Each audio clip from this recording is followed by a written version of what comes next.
Olá, aqui é o Diácono Alexandre, continuando um pouco as nossas formações para a Pastoral DCC Diocesana. É uma alegria poder contribuir com isso, espero que dê frutos. Passando sobre mais um capítulo da nossa reflexão da Amoris Laetitia, a exortação apostólica sobre o sínodo como fruto do sínodo da família, nós passamos agora para o capítulo 4, o amor no matrimônio, que na minha opinião é o coração dessa exortação. Se você tiver que escolher um capítulo para se dedicar, para ler, para realmente se debruçar com bastante especial carinho, é o capítulo 4. É o verdadeiro coração, acho que é o tesouro maior deste documento, embora todo documento seja maravilhoso. Ele faz nesse documento uma exegese, quer dizer, uma explicação, uma análise sobre aquele hino ao amor, ou ao famoso hino à caridade, da primeira carta aos Coríntios, capítulo 13 de São Paulo. Isso é muito importante, porque nós falamos sobre o que é o sacramento do matrimônio, e o sacramento do matrimônio consiste basicamente na presença de Cristo dentro da família, dentro do casal, dos filhos, e essa presença é uma presença que eleva, que santifica. Na verdade, Cristo assume aquele amor limitado que existe entre o homem e a mulher, e ele transforma esse amor limitado em algo que tem dimensões eternas e capacidade de salvação, tanto de um noivo e do outro, quanto também dos filhos, quanto até do mundo inteiro. É um tipo de amor que se chama de oblativo, como o amor de Cristo, que é um amor de salvação particular para cada um de nós, mas também para o mundo inteiro. E assim, Cristo assume aquilo que existe de limitado, de pequeno, de frágil, no amor conjugal, no amor naquele consentimento que o noivo dá o noivo e a noiva dão um para o outro, e ele assume aquilo na cerimônia do matrimônio e eleva aquilo através da sua graça e aperfeiçoa gradativamente esse amor dos cônjuges. Sem isso, óbvio, seria impossível encorajar aquilo que a igreja propõe, que é um caminho de fidelidade e de doação total, aberta à vida um ao outro. Infelizmente, a palavra amor é muito desfigurada hoje em dia, e esse hino, a caridade, coloca as coisas de volta no eixo. Eu vou começar aqui no versículo 4, a ler, aí depois a gente pode ir passando por palavra, como o padre ou como o Papa faz. Então, a caridade é paciente, ou amor, né? A caridade é prestativa, não é invejosa, não se ostenta, não se incha de orgulho, nada faz de inconveniente, não procura o próprio interesse, não se irrita, não guarda rancor, não se alegra com a injustiça, mas se regozija com a verdade.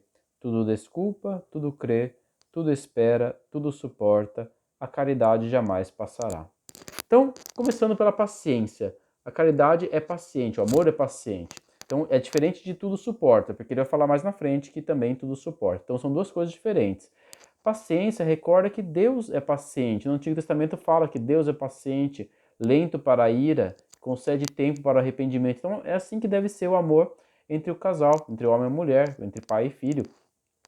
É claro que isso não se trata de tolerar maltrato, agressão, objetificação, mas antes se trata de não esperar a perfeição das pessoas, nem de se colocar no centro. Então, essa é uma forma de dominar os nossos próprios impulsos, a agressividade, e se reconhece o outro como alguém que também tem o direito de viver comigo nesta terra, que ainda que haja e que tenha modos diferentes de viver do que o que eu desejaria. Depois fala da caridade é prestativa, o amor é prestativo.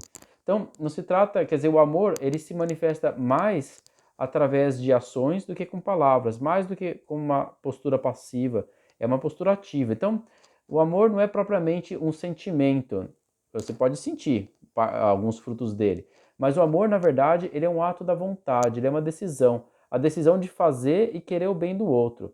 E isso se traduz também com se alegrar com o bem do outro. E aí a gente entra para o próximo. Não é invejoso. Quando a gente tem inveja, a gente sente uma certa tristeza pela alegria, pelo bem do outro, né? E mostramos que nós estamos concentrados exclusivamente no nosso próprio bem. Então, assim, nós temos que aprender a apreciar o sucesso dos outros e não sentir que eles são uma ameaça a nós. Cada um de nós tem um dom diferente, cada um tem um próprio caminho para ser feliz, e a gente precisa deixar que os outros também encontrem o deles. Aceitar que os outros também podem usufruir de um momento bom, de alegria, e apreciar cada ser humano, cada pessoa, olhá-lo como Deus olha, com os seus talentos, com as suas coisas boas, e nós temos os nossos. Então, se preocupar com aqueles também que são descartáveis, que são descartados da sociedade, para que eles também possam viver um pouco de alegria, e o Papa lembra disso. Depois ele fala da questão da arrogância e da vanglória. Então, o desejo de se mostrar superior, de impressionar, de se impor de forma agressiva, isso às vezes pode se manifestar como se colocar como mais iluminado, mais sábio, ou até, às vezes, infelizmente, no nosso ambiente de fé, até como aquele mais instruído na fé, mais entendido nas coisas da igreja. Então, para servir, a gente precisa curar esse orgulho e cultivar a humildade. O amor nunca se impõe sobre os outros, ele não toma posse, né? Não cabe no amor competição, domínio, posse. São Pedro vai falar na primeira carta dele. Revesti-vos todos da humildade no relacionamento mútuo, porque Deus resiste aos soberbos, mas dá a sua graça aos humildes. Depois fala da caridade como amável, amabilidade.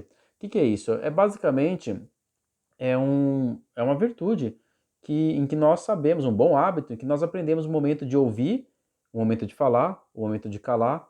Isso não é opcional, não é um respeito humano que essa pessoa é amável, que ela não é. Não, isso não é opcional na vida do cristão. Então, todo cristão ele deve aprender a ter esse olhar amável, que não se detém nos limites do outro, mas no projeto comum, apesar das diferenças entre um e outro. Na prática, isso se traduz também numa postura de incentivo, de encorajamento do outro, como Jesus fez com as pessoas no seu ministério público.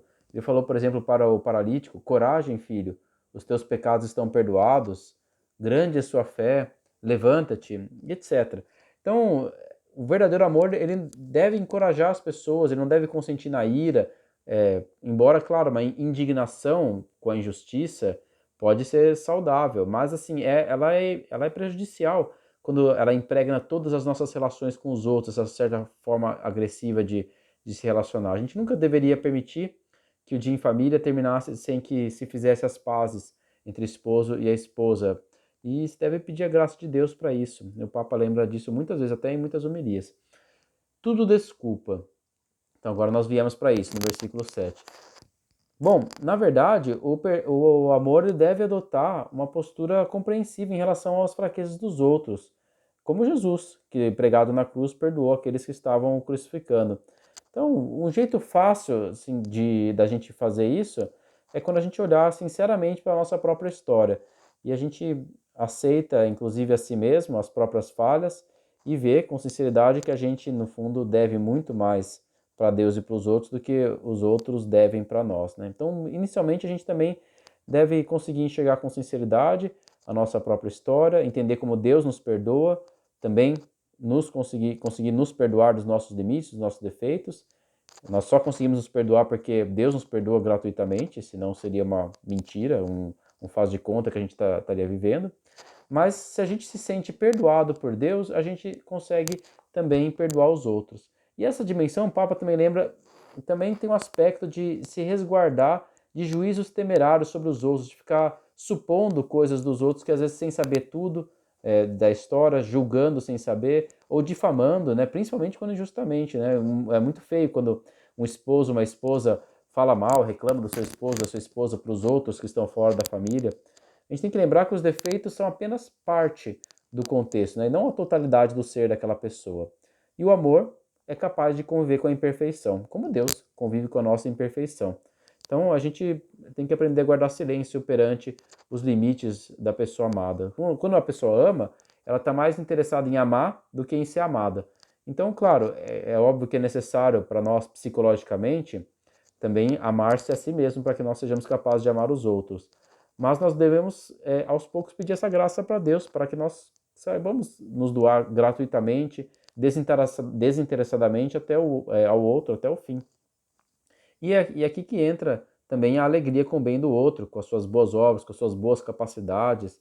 A pessoa que conquista algo bom na família deveria ter a segurança de que os outros vão se alegrar com ela. Então, isso deveria ser parte comum da família. Tudo crer, tudo esperar. Na verdade, é uma forma de confiança que é capaz de enxergar que Deus consegue escrever reto por linhas tortas, que a luz dele brilha até na escuridão, que mesmo embaixo das cinzas tem uma brasa acesa. E nessa confiança que existe um espaço de liberdade e permite que exista sinceridade e transparência dos outros. Uma pessoa que sempre se acha sob suspeita, as pessoas sempre suspeitam dela, ela tem a tendência justamente a se esconder em espaços ocultos, seus segredos, suas quedas, suas fraquezas, né? Então, tudo esperar, além de Deus escrever reto por linhas tortas, inclui também a esperança cristã na vida para além da morte. Então, a nossa esperança para a felicidade não se cumpre toda nessa vida.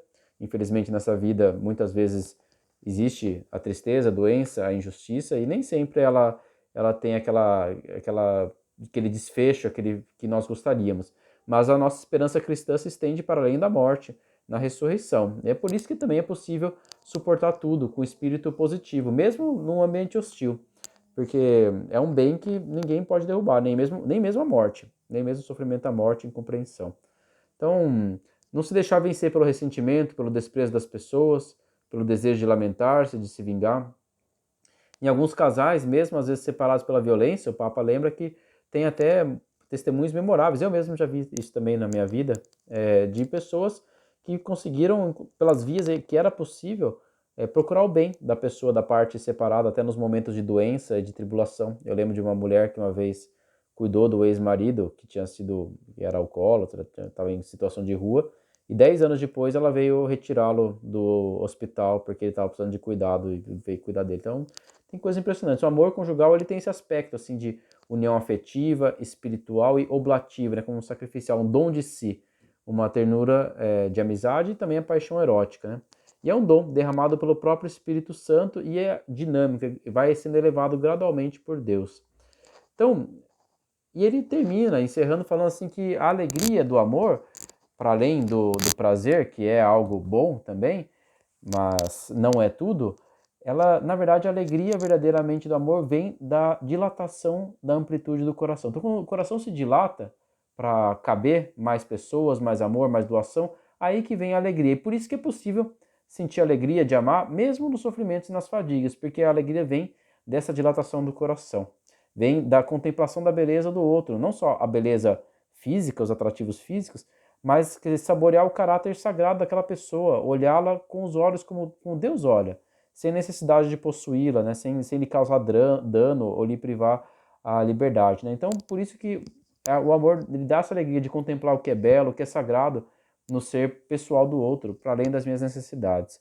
E eu queria terminar por aqui com esse tom positivo, desse coração da carta. Espero que nos encontramos no próximo encontro para nos aprofundar mais nesse documento maravilhoso do Papa. Fique com Deus.